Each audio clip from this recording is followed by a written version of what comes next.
नमस्कार, न्यूज 18 राजस्थान देख रहे हैं आप। आपके साथ मैं हूं शिप्रा झा और इस वक्त बुलेटिन की शुरुआत करेंगे बड़ी खबर से। जोधपुर के मतौड़ा से ये बड़ी खबर सामने आ रही है। मां ने 2 मासूम बेटे की हत्या कर दी है। हत्या के बाद मां ने भी खुदकुशी कर ली। 5 साल के प्रकाश और 3 साल के बेटे रवि को जहर देकर मां ने मौत के घाट उतार दिया और खुद भी खुदकुशी कर ली। महिला के परिवार ने दहेज प्रताड़ना का आरोप लगाया है। जोधपुर के MDMH मेडिकल बोर्ड से अब पोस्टमार्टम होगा। तो ये बड़ी खबर आपको बता रहे हैं जोधपुर के मतौड़ा से, जहां पर एक महिला ने अपने 2 मासूम की हत्या की और उसके बाद खुद भी खुदकुशी कर ली है। महिला के परिजनों का आरोप है कि दहेज प्रताड़ना की वजह से ये घटना घटी है। तो ये बड़ी खबर आपके टीवी स्क्रीन पर जोधपुर के मतौड़ा से खबर आपको बता रहे हैं। दोनों बेटों को जहर देकर महिला ने पहले मारा और उसके बाद खुद भी खुदकुशी कर ली।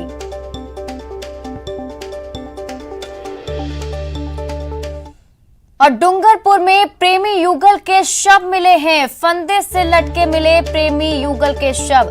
दोवड़ा थाना क्षेत्र के खलील गांव की घटना है। मामले की जांच में फिलहाल पुलिस जुट गई है। तो ये खबर डूंगरपुर से, जहां प्रेमी युगल का शव मिला है। फंदे से लटका हुआ ये शव पाया गया है। फिलहाल पुलिस ने शव को अपने कब्जे में लेकर जांच शुरू कर दी है। और इस खबर पर अधिक जानकारी के साथ हमारे सहयोगी जयेश पवार हमारे साथ जुड़ चुके हैं। जयेश, क्या कुछ अपडेट इस खबर पर मिल पा रहा है? कुछ और जानकारी इसको लेकर सामने आ रही है? शिप्रा, मैं बताना चाहूंगा, ये डूंगरपुर जिले के दोवड़ा थाना क्षेत्र के खलील गांव का मामला है, जहां पर आज सुबह ग्रामीणों ने तालाब किनारे पेड़ पर फंदे से लटके हुए एक युवक और युवती के शव देखे। उसके बाद पुलिस को सूचना दी।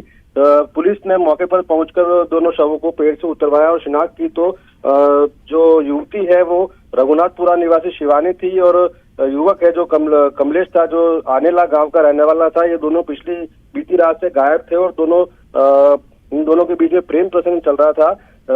पुलिस ने फिलहाल दोनों मृतकों के परिजनों को बुलवाया है और दोनों शव मौके पे ही है और परिजनों के आने के बाद ही आगे की कार्रवाई की जाएगी।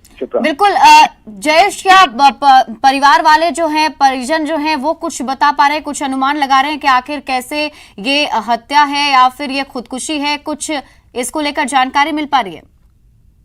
जी, मामला साफ तौर पे खुदकुशी का है। अब दोनों खुदकुशी क्यों की, क्या घर वाले इनके प्रेम प्रसंग से राजी थे, नहीं शादी करना चाहते थे, इन सारी बातों का जो जवाब है वो परिजनों के आने के बाद और उनसे पूछताछ के बाद ही मिल पाएगा। फिलहाल पुलिस जो है मौके पे तैनात कर दी गई है, जाब्ता लगा दिया गया। जी जी, चलिए, बहुत बहुत शुक्रिया जयेश तमाम जानकारी के लिए।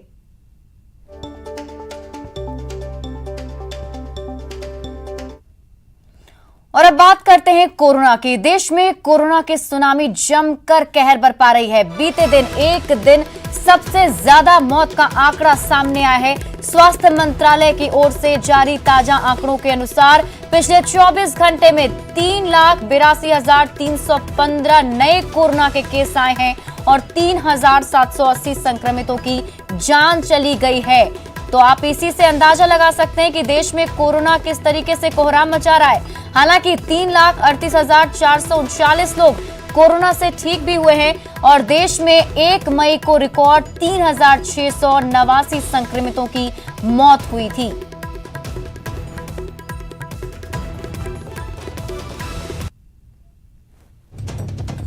तो कोरोना की बेकाबू रफ्तार के आंकड़े हम आपको बता रहे हैं। देखिए किस तरीके से बीते दिनों आंकड़े सामने आए हैं। मरीज की बात करें तो 3,82,315 मरीज मिले हैं और मौत 3,780 मौत हुए हैं और ये बीते 24 घंटे का आंकड़ा आपको बता रहे हैं। तो कहीं ना कहीं कोरोना पूरे देश में कोहराम मचाता जा रहा है। कोरोना का संक्रमण बड़ी तेजी के साथ बढ़ता जा रहा है।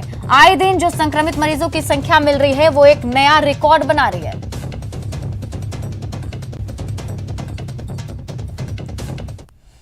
वैक्सीनेशन पर कालीचरण सराफ की पहल देखने को मिली है। एमएलए फंड से 1 करोड़ रुपए उन्होंने दिया है। मालवीय नगर से विधायक हैं सराफ और पूर्व चिकित्सा मंत्री भी रह चुके हैं कालीचरण सराफ, जिनकी तरफ से ये बड़ा पहल किया गया है और इसके जरिए उन्होंने मदद के तौर पर ये राशि जो है वो दी है। एमएलए फंड से करीब 1 करोड़ रुपए उन्होंने दिए हैं ताकि इस कोरोना के संकट के वक्त में लोगों की मदद हो सके।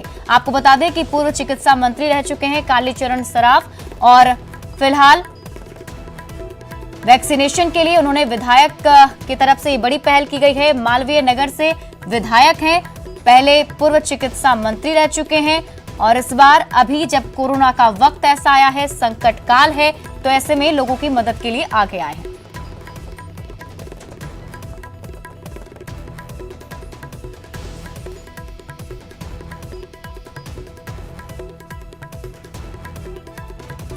और हमारे साथ खुद फोन लाइन पर कालीचरण सराफ जी जुड़ चुके हैं, मालवीय नगर से विधायक हैं। सर, सबसे पहले तो बहुत बहुत स्वागत है आपका न्यूज 18 राजस्थान पर।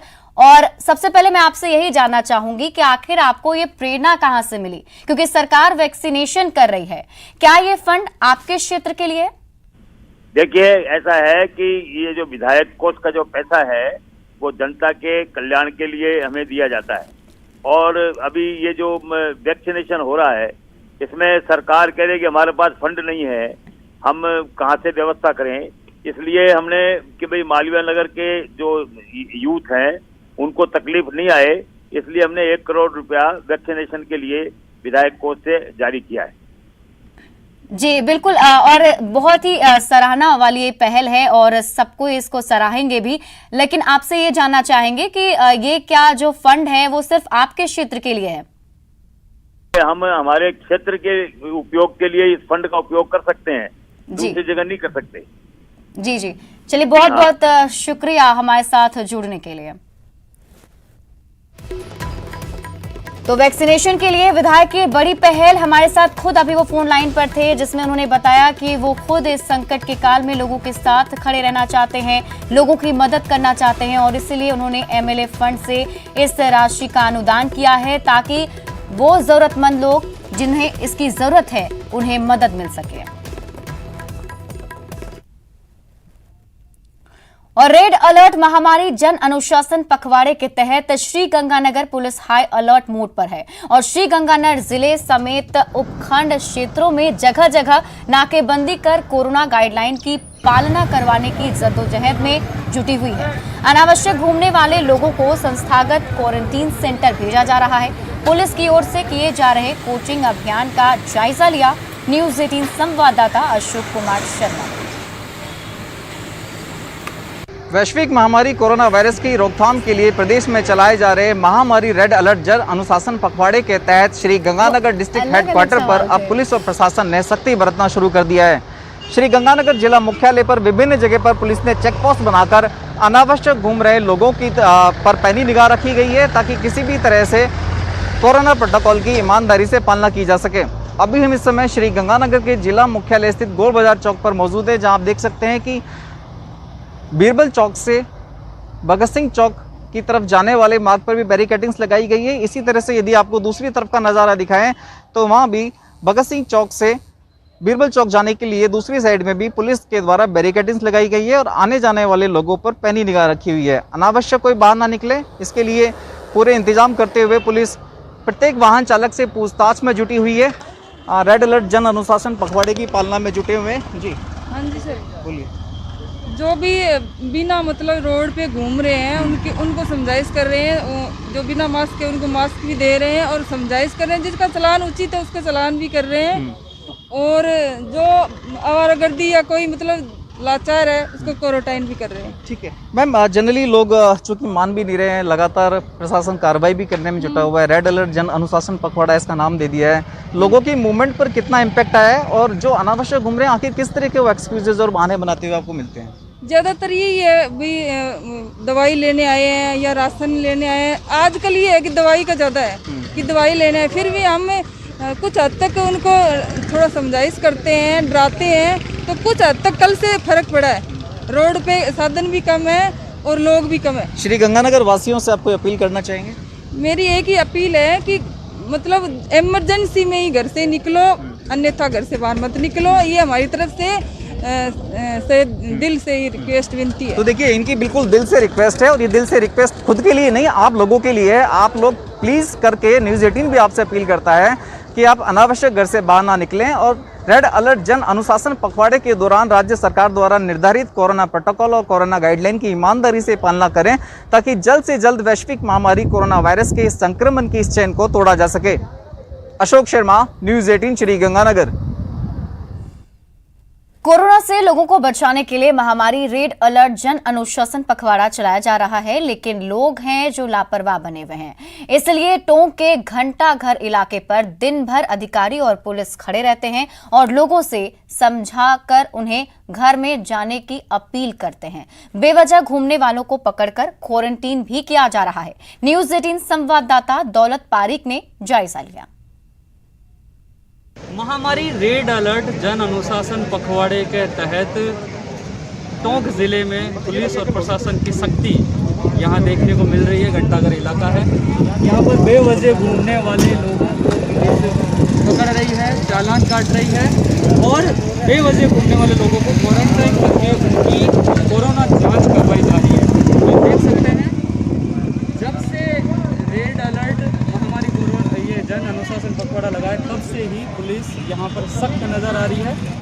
एडीएम साहब हमारे साथ है, आपसे जानना चाहेंगे किस तरह की ज़िले में कार्रवाई हो रही है और जो सख्ती यहाँ पर है जिला प्रशासन की किस तरह से कार्रवाई की जा रही है। देखिए, कोरोना का संक्रमण लगातार बढ़ता जा रहा है, पेशेंट बड़ी संख्या में आ रहे हैं और राज्य सरकार के द्वारा बार बार अपील भी की जा रही है और रेड अलर्ट जन अनुशासन पखवाड़ा भी लागू किया गया है, तो फिर भी पब्लिक सड़कों पर आ रही है। और इसके लिए कल भी एसपी साहब के नेतृत्व में हमने जो बिना किसी वैलिड रीजन के सड़कों पर घूम रहे थे उन्हें पकड़ के क्वारंटाइन किया गया है, उनके सैंपल लिए गए हैं और हालांकि काफ़ी सुधार है, लेकिन फिर भी स्थिति अभी भी मैं इसको कंट्रोल में नहीं मानूंगा। और आमजन से फिर मैं अपील करूंगा कि अपने जीवन की रक्षा के लिए वो फिर भी अपने घर पर रहे। लोगों की सुविधा के लिए हमने किराने के सामान की होम डिलीवरी की व्यवस्था शुरू करा दी है। सब्जी और फ्रूट वाले घर घर जाके सब बेच रहे हैं, तो बाहर निकलने का कोई कारण नहीं है। तो अगर हम जिंदा रहेंगे तो बाकी काम भी कर लेंगे। तो मैं सबसे फिर आपके चैनल के माध्यम से रिक्वेस्ट करूंगा कि प्लीज़ अपने घर पर रहें, प्रशासन का सहयोग करें ताकि हम कोरोना के संक्रमण को रोक सकें। बिल्कुल, जैसा कि एडीएम साहब बता रहे हैं कि ज़िले में तमाम तरह की सख्ती की गई है। लोगों की सुविधा के लिए मंडियाँ बंद कर दी गई है। राशन के लिए किराना की जो दुकानें हैं होम डिलीवरी के लिए अधिकृत कर दी गई है। जिला प्रशासन की बात करें तो ये सब कुछ बातचीत हो रही थी। पुलिस प्रशासन की बात करें तो एडिशनल एसपी साहब हमारे साथ है, इनसे पूछते हैं किस तरह की कार्रवाई और लोग किस तरह से लोगों का सहयोग मिल रहा है। कोविड के बढ़ते संक्रमण को देखकर हमने यहाँ संस्थागत क्वारंटाइन के लिए एक अभियान चलाया हुआ है। संस्थागत क्वारंटाइन में हम ऐसे लोगों को क्वारंटाइन कर रहे हैं जो बिना वजह घर से बाहर निकल रहे हैं और इधर उधर घूम रहे हैं। बारां जिले में कोरोना बेकाबू होता दिखाई दे रहा है। जिले में जहां बीते एक माह में 8500 मामले सामने आए हैं, वहीं मई के केवल 5 दिनों में 2000 के करीब मामले सामने आ चुके हैं। उसी को लेकर पुलिस द्वारा सख्ती बरती जा रही है, जिसका जायजा लिया न्यूज़ 18 संवाददाता विपिन तिवारी ने। बारां जिले में कोरोना संक्रमण का प्रभाव कम होता नजर नहीं आ रहा है। बीते अप्रैल माह में जहां पूरे महीने के भीतर 8500 संक्रमण के मामले सामने आए थे, वहीं मई के इन 5 दिनों में यह आंकड़ा 2000 के करीब पहुंच गया है। कल की बात करें तो कल बारां में 784 मामले सामने आए थे, जो कि संभाग के कोटा मुख्यालय से भी ज़्यादा थे। कोरोना संक्रमण के बढ़ते प्रभाव को रोकने के लिए पुलिस भी अब मुस्तैद नज़र आ रही है। इस वक्त मैं बारां शहर के धर्मादा चौराहे पर हूं, जहां आप देख सकते हैं सुबह का वक्त है और पुलिस सुबह से ही अपनी सख्ती दिखा रही है। आने जाने वाले लोगों को रोककर पूछताछ की जा रही है। साथ ही जो अनावश्यक सड़कों पर घूमते नज़र आ रहे हैं, उन लोगों को 14 दिन के लिए क्वारंटाइन किया जा रहा है या फिर उनके नेगेटिव रिपोर्ट के आने तक उन्हें क्वारंटीन सेंटर में ही रखा जा रहा है। वहीं जिला कलेक्टर द्वारा भी कोरोना संक्रमण को रोकने के लिए शहर में किराने की दुकानों को भी केवल 2 दिन खोलने की अनुमति दी गई है। कोरोना का आलम यह है कि गंभीर रोगियों से जिला अस्पताल पूरी तरह भरा हुआ है। ऑक्सीजन की कमी भी कहीं ना कहीं मरीजों की बढ़ती संख्या के चलते ही सामने आ रही है। ऐसे में लोगों को ही सचेत रहकर कोरोना से बचाव करना होगा। विपिन तिवारी, न्यूज़ 18 राजस्थान, बारां। डूंगरपुर जिले में कोरोना संक्रमण बढ़ता ही जा रहा है, लेकिन लोग लापरवाही करने से बाज नहीं आ रहे। यहां सुबह होते ही बाजारों में लोगों की भीड़ जमा हो जाती है। लोग सोशल डिस्टेंसिंग की पालना किए बिना खरीदारी करने में लगे हुए हैं। बाजारों का जायजा लिया न्यूज़ 18 संवाददाता जयेश पवार ने। डूंगरपुर जिले में कोरोना संक्रमण के आंकड़े लगातार बढ़ते जा रहे हैं। यहां पर प्रतिदिन औसत 300 नए कोरोना संक्रमित मरीज मिल रहे हैं। वहीं औसत प्रतिदिन 20 से ज़्यादा मौतें भी और हो रही हैं। लेकिन इसके बावजूद डूंगरपुर के जो लोग हैं वो लापरवाही कम करने का नाम नहीं ले रहे हैं। जिस प्रकार आप मेरे पीछे देख सकते हैं कि सब्जी लेने के लिए जो भीड़ उमड़ पड़ी है, ऐसा कहीं नहीं लगता कि यहाँ पर रेड अलर्ट जन अनुशासन पखवाड़ा मनाया जा रहा है। जो 11 बजे तक जो छूट लोगों को मिली हुई है, उस छूट का फ़ायदा उठाते हुए बड़ी संख्या में लोग बाजारों में निकल रहे हैं। चाहे फल सब्जी की दुकानें हो, चाहे किराना सामान की दुकानें हो, सभी जगह पे इसी प्रकार की भीड़ देखी जा सकती है। हालांकि पिछले 2 दिनों में पुलिस ने जो सख्ती बढ़ाई है, उसको देखते हुए 11 बजे बाद ज़रूर सड़कें सुनी हो जाती हैं। पिछले 2 दिनों की बात करें तो पुलिस ने 100 से ज़्यादा लोगों को पकड़कर क्वारंटीन सेंटर में भेजा है। इसके वहीं सैकड़ों की संख्या में वाहन जब्त किए हैं और चालान भी काटे हैं। जागरूकता की बात करें तो कई कस्बों में जागरूकता वाला काम भी लोगों ने किया है। सागवाड़ा शहर में लोगों ने खुद निर्णय लेकर जीरो मोबिलिटी लगाई है। यहाँ पर ज़रूरत की जो सामान की दुकानें हैं, किराना सामान और सब्जी का, ये दुकानें भी लोगों ने 1 सप्ताह के लिए बंद कर दी हैं। इसी प्रकार ओबरी, बड़गी और चितरी और टामटिया जैसे कस्बों में भी लोगों ने सर्व समाज की बैठक करते हुए जो जीरो मोबिलिटी लागू कर दी है। यहाँ पर फल सब्जी और किराना सामान को जो सामान सप्लाई है, आवश्यक ज़रूरी सप्लाई सामान है, उसके लिए लोगों ने एक निश्चित समय पर होम डिलीवरी का समय करके एक मिसाल पेश की है कि किस प्रकार से जन समुदाय और उनकी सहभागिता के जरिए ही इस कोरोना को हराया जा सकता है। जयेश पवार, न्यूज़ 18 राजस्थान, डूंगरपुर। भरतपुर में रेड अलर्ट जन अनुशासन पखवाड़े की जमकर धज्जियां उड़ाई जा रही हैं। भरतपुर किराना व्यापार संघ ने प्रशासन के साथ बैठक कर निर्णय लिया था कि सप्ताह में सिर्फ 3 दिन ही दुकानों को खोला जाएगा, लेकिन मंगलवार को दुकान बंद रहने के चलते आज सुबह से ही दुकानों पर लोगों का जमावड़ा देखा गया। सोशल डिस्टेंसिंग की जमकर धज्जियां उड़ाई गई। प्रशासन द्वारा बिजली घर तिराहे से कुम्हेर गेट तक नो व्हीकल जोन लगाया गया था, लेकिन वो भी फेल नजर आ रहा है। लोगों की जमकर बाजार में आवाजाही देखी जा रही है। सैकड़ों की संख्या में बाजार में लोगों को देखा गया। ऐसे में संक्रमण को बढ़ावा देने का कार्य किया जा रहा है। प्रशासन द्वारा गाइडलाइंस की पालना कराने के लिए भी कोई इंतजाम नहीं किए गए हैं। पुलिसकर्मी भी अपनी जगह पर मस्त बैठे हुए नजर आए।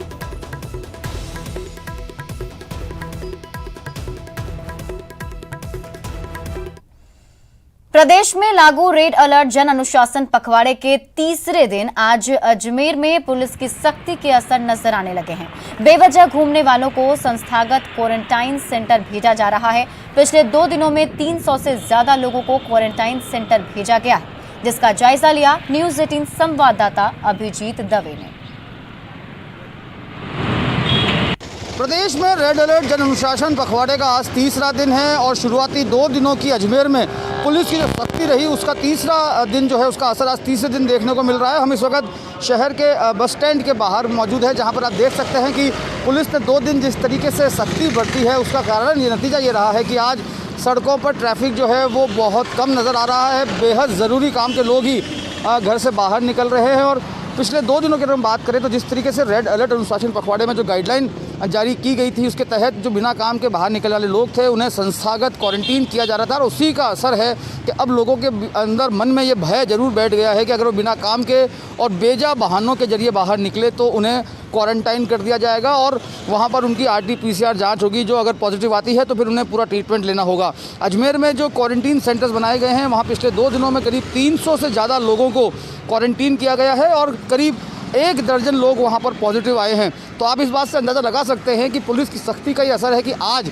जो ये रेड अलर्ट जन अनुशासन पखवाड़े का तीसरा दिन है, इसमें जो है लोग सड़कों पर आवाजाही कम कर रहे हैं। बेहद ज़रूरी होने पर ही लोग घरों से बाहर निकल रहे हैं। और इसी तरह की तमाम जो तस्वीरें हैं वो शहर के अन्य बाज़ारों की भी है। इस रेड अलर्ट जन अनुशासन पखवाड़े में जो व्यापारिक संगठन है वो भी प्रशासन और पुलिस का पूरा सहयोग कर रहा है। चाहे केसरगंज पड़ाव व्यापारिक संघ की बात करें जिन्होंने 3 दिन का स्वैच्छिक बंद का समर्थन किया था प्रशासन को, तो वहीं मदार गेट का इलाका हुआ, दूसरे जो अहम बाज़ार हैं वहाँ के व्यापारिक संघ भी पुलिस को प्रशासन को सहयोग दे रहे हैं और इस बंद में कहीं ना कहीं अपनी सहभागिता निभाते हुए इस कोरोना की चेन को तोड़ने में अहम भूमिका निभा रहे हैं। तो लगातार जो है कोरोना केसेस बढ़ रहे हैं, लेकिन उसके बावजूद तमाम जो व्यवस्थाएं हैं, तमाम जो बंदोबस्त हैं, चाहे वो अस्पतालों में इलाज की बात करें या सड़कों पर पुलिस की बात करें, उन तमाम बंदोबस्तों को, व्यवस्थाओं को सुनिश्चित किया गया है। पुलिस के तमाम आला अधिकारी जो हैं वो फील्ड में विजिट कर रहे हैं और बस स्टैंड का नज़ारा इस बात का द्योतक है कि किस तरीके से 2 दिन जो सख्ती बढ़ती, उस सख्ती के बाद अब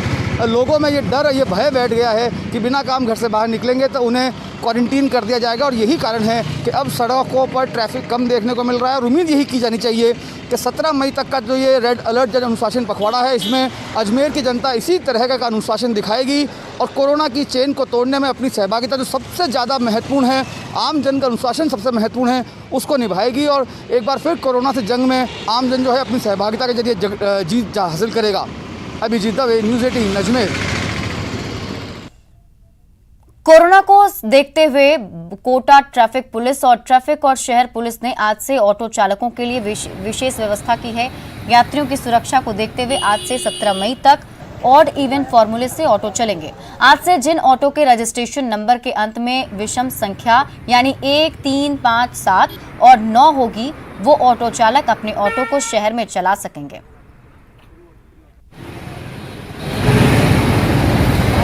5 तारीख को जो है वो 1, 3, 5, 7, 9 नंबर की गाड़ियाँ, जो आपके रजिस्ट्रेशन नंबर का आखिरी नंबर है, वो चलेगी। और 6 तारीख को 2, 4, 6, 8, 0 ये चलेगी। ये सरकारी आदेश है और हमें सबको इसको मानना है। जो भी ऑटो वाला इसको नहीं मानता है वो चालान बनेगा। हो सकता है कि गाड़ी 15 दिन के लिए या आगे के लिए, जब तक कोरोना है तब तक के लिए जब्त हो जाए। जन अनुशासन और रेड अलर्ट पखवाड़े की पाबंदियों के चलते होटल कई दिनों से बंद हैं। ऐसे मरीजों और उनके तीमारदारों को भारी परेशानी का सामना करना पड़ रहा है। डूंगरपुर में ऐसे हालात में रोटी बैंक दिन रात मानव सेवा में जुटा है। जिला अस्पताल में भर्ती मरीजों और तीमारदारों को रोटी बैंक मुफ्त भोजन उपलब्ध करवा रहा है।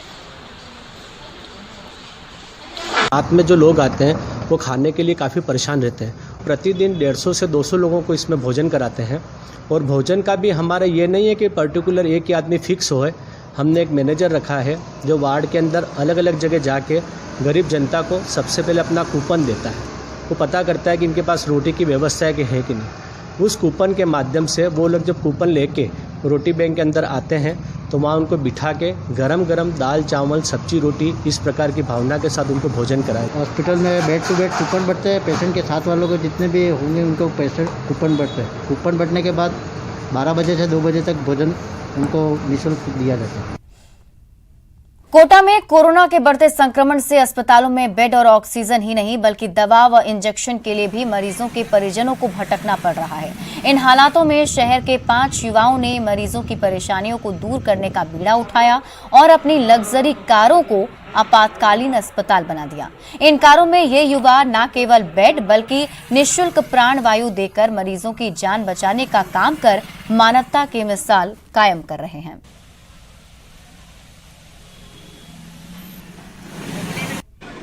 घर घर जाके हम सेवा कर रहे हैं। जैसे कॉल आता है, कहीं कहीं स्टेशन से भी आता है, तलवंडी से भी आता है, पर वहाँ जितना हो सकता है जा पाते हैं। बाकी तो विद्यानगर का हम कर ही रहे। सुधा हॉस्पिटल तक भी हमने ना गैस पहुँचाई है। उसके बाद मरीजों को भी ले गए। इसमें गाड़ियों में एम्बुलेंस बनी हुई है। मरीज को आगे बिठाते हैं, पीछे सिलेंडर लगाते हैं। भारत विकास हुआ, डेलीवरी हुआ, जो भी यहाँ पे है सुविधा बहुत। कोरोना वायरस की दूसरी लहर से इंसान तो परेशान है ही, अब बेजुबान भी इसके निशाने पर आ गए हैं। हैदराबाद के नेहरू जूलॉजिकल पार्क के 8 बब्बर शेर कोरोना पॉजिटिव पाए गए। भारत में जानवरों में कोरोना संक्रमण का फैलने का ये पहला मामला है और इन 8 शेरों में 4 शेर और 4 शेरनियां हैं। जंगल का राजा भी कोरोना का शिकार। हैदराबाद जू के 8 शेर कोरोना पॉजिटिव। आरटीपीसीआर टेस्ट में संक्रमण की हुई पुष्टि। जानवरों में कोरोना का पहला मामला। देश भर में कोरोना ने कोहराम मचा रखा है, इंसानों की सांसों पर पहरा बिठा रखा है। क्या शहर क्या गांव, सब जगह कोरोना के जानलेवा निशान मौजूद हैं, लेकिन देश में पहली बार कोरोना ने जानवरों को अपने शिकंजे में लिया है, वो भी उसे जिसे जंगल का राजा कहा जाता है। हैदराबाद के नेहरू जूलॉजिकल पार्क के 8 एशियाई शेर कोरोना संक्रमित पाए गए हैं।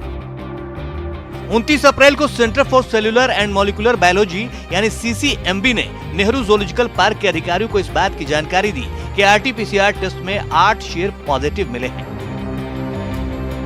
न्यूज़ 18 से खास बातचीत में जू के डायरेक्टर ने भी इस बात की पुष्टि की है। ये सच है कि तेलंगाना जू में लायन सफारी पार्क एरिया में हाउस्ड 8 जो लायंस हैं, 4 मेल 4 फीमेल, उनके जो सैंपल्स हैं वो सार्स कोविड के पॉजिटिव पाए गए हैं। शेरों में संक्रमण की पुष्टि होने के बाद तमाम कोरोना संक्रमित कर्मचारियों को क्वारंटीन किया गया है और जू को भी पूरी तरह बंद कर दिया गया है। आशंका है कि या तो हवा के जरिए या फिर किसी संक्रमित जू स्टाफ के जरिए कोरोना वायरस इन शेरों तक पहुंचा है।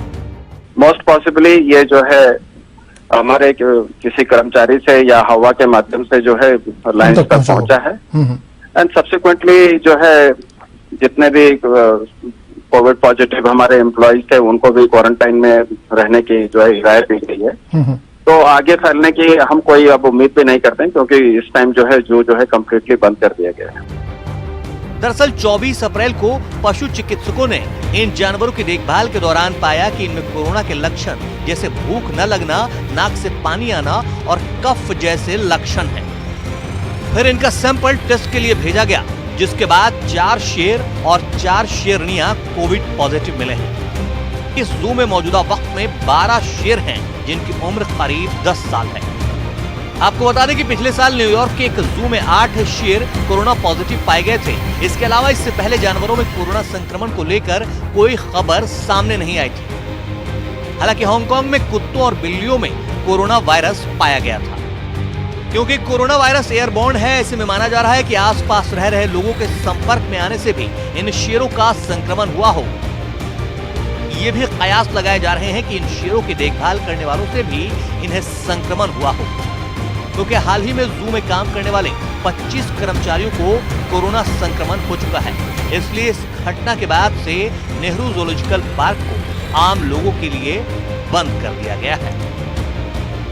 Bureau report, news 18।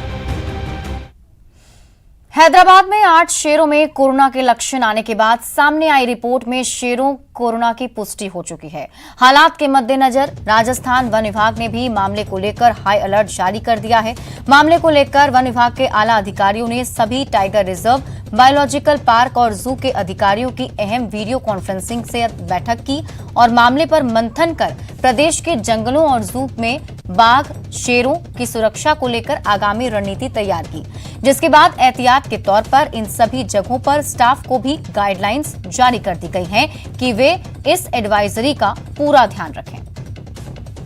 जो हैदराबाद में खबर चल रही है, अभी पुष्टि तो हमारे पास में नहीं है कि वहाँ पर कोविड पॉजिटिव आया है, लेकिन हैदराबाद में जो घटना है, संभवतः अगर इस तरह की कोई घटना कहीं दूसरी जगह ना हो, यदि मान लीजिए पॉजिटिव निकलता है तो भी कहीं अन्य जगह इस प्रकार की घटना ना हो, इसके लिए हम लोगों ने एहतियातन केंद्रीय वन एवं पर्यावरण मंत्रालय की ओर से 3 दिन पहले ही कोरोना अलर्ट जारी कर दिया गया था कि बिग कैट्स में कोविड संक्रमण की संभावना है। उसके बाद अब हैदराबाद जू में एक साथ 8 शेरों में कोरोना के लक्षण पाए गए। हालात को देखते हुए राजस्थान सरकार ने प्रदेश भर के टाइगर रिजर्व और बायोलॉजिकल पार्क जू में पर्यटन रोक दिया है। लेकिन कोविड रेड अलर्ट के बावजूद रणथंभौर में वन विभाग ने 3 डॉक्यूमेंट्री फिल्म मेकर्स को शूटिंग की इजाजत दी। ये डॉक्यूमेंट्री दुनिया के 3 बड़े प्रोडक्शन हाउस के लिए बनाई जा रही है।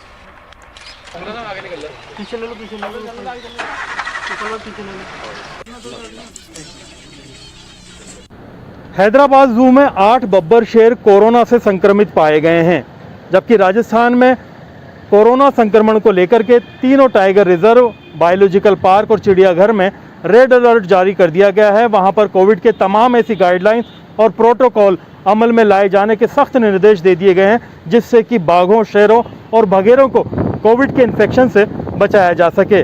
लेकिन एक बड़ा सवाल ये है कि जब कोविड के मामलात के चलते हुए रणथंभौर समेत सभी जगह पर्यटन पूरी तरह से बंद कर दिया गया था, तो उसके बावजूद रणथंभौर में कुछ रसूखदार फिल्म मेकर्स को डॉक्यूमेंट्री शूटिंग की इजाज़त क्यों दी हुई है।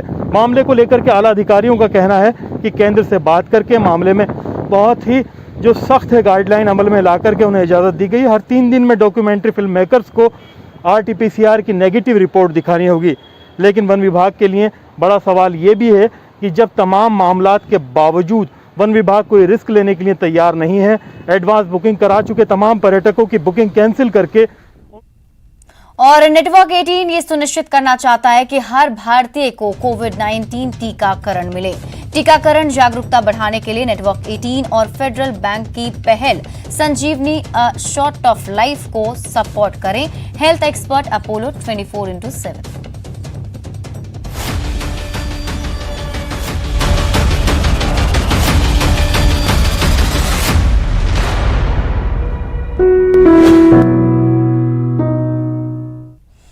फिलहाल इस बुलेटिन में बस इतना ही, लेकिन न्यूज़ 18 राजस्थान पर खबरों का सिलसिला लगातार जारी है।